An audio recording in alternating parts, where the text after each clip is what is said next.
మనసున్న నా తెలుగు ప్రజలందరికీ నమస్కారం. మనం ప్రతిరోజు మన భారతదేశ సాంప్రదాయం సంస్కృతి గురించి తెలుసుకుంటున్నాము. అలాగే ఈరోజు కూడా ఒక విషయం తెలుసుకుందాం. అదేమిటంటే మంగళ శుక్రవారాల్లో డబ్బు అనేది ఇవ్వచ్చునా తీసుకోవచ్చునా అనే విషయం గురించి తెలుసుకుందాం. తెలుసుకునే ముందు ఇంకా మన యొక్క ఛానల్ని సబ్స్క్రైబ్ చేసుకోకపోతే సబ్స్క్రైబ్ చేసుకోండి. అలాగే వీడియోని ఆఖరి వరకు చూడండి. చూసిన తర్వాత మీకు వీడియో నచ్చుంటే లైక్ అనేది చేయండి. ఇక టాపిక్లోకి వెళ్దాం రండి.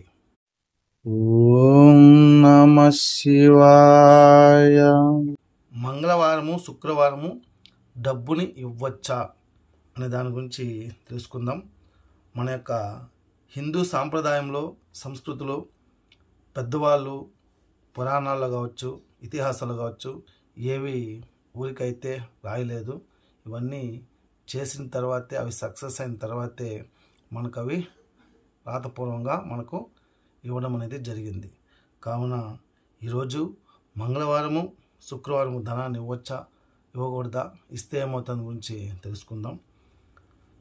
మంగళ శుక్రవారాల్లో ధనాన్ని అప్పుగా కానీ అప్పు తీర్చడానికి కానీ ఎదుటివారికి ఇస్తే ఆ ధనంతో పాటు మన ఇంటి నుండి లక్ష్మీదేవి వెళ్ళిపోతుందనేసి ఒక నమ్మకం ఉంది. సంపాదించేవారు సంపాదిస్తుంటే ఖర్చు చేసేవాళ్ళు ఖర్చు చేస్తారు. కనీసం ఆ 2 రోజులైనా సరే నియంత్రించాలనేసి ఈ యొక్క ప్రయత్నం, అంతే తప్ప వేరే ఆలోచన అయితే లేదు. అలాగే అమావాస్య నాడు కూడా అప్పు ఇవ్వరాదు తీసుకురాదు అనేసి కూడా చెబుతూ ఉంటారు. ధనాన్ని పొదుపు చేయడానికి మంచి పద్ధతి అయినా మనకి కానీ ఇతరులకు కానీ ఏదైనా కష్టం వచ్చినప్పుడు ఆ కష్ట సమయంలో ఎటువంటి శుక్ర మంగళ అనేది చూసుకోకూడదనేసి మన శాస్త్రాల్లో అనేది రాయబడినది.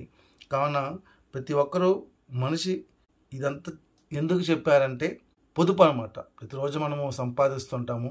ఆ 2 రోజులైనా సరే మన ఇంట్లో ధనం ఉండడం కోసం అనేసి అలా చెప్పారే తప్ప కష్టం వచ్చినప్పుడు డబ్బును ఖర్చు పెట్టకూడదు, తీయకూడదు, అప్పు ఇవ్వకూడదు అనేదని చెప్పలేసి మనకు మన యొక్క శాస్త్రాలు, మన యొక్క పురాతన కాలంలోని మన యొక్క పండితులందరూ తెలియపరుస్తున్నారు.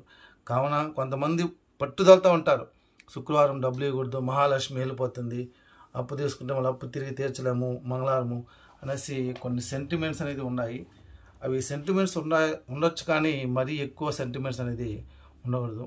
కావున ప్రతి ఒక్కరూ సెంటిమెంట్గా ఆలోచించకుండా ప్రాక్టికల్గా ఆలోచించి మనిషి సహాయం అనేది కంపల్సరీగా చేయాలనేసి మనస్ఫూర్తిగా కోరుకున్నాం.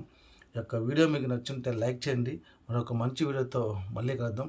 అంతవరకు భారత్ మాతాకి జై. ఓం నమః శివాయ.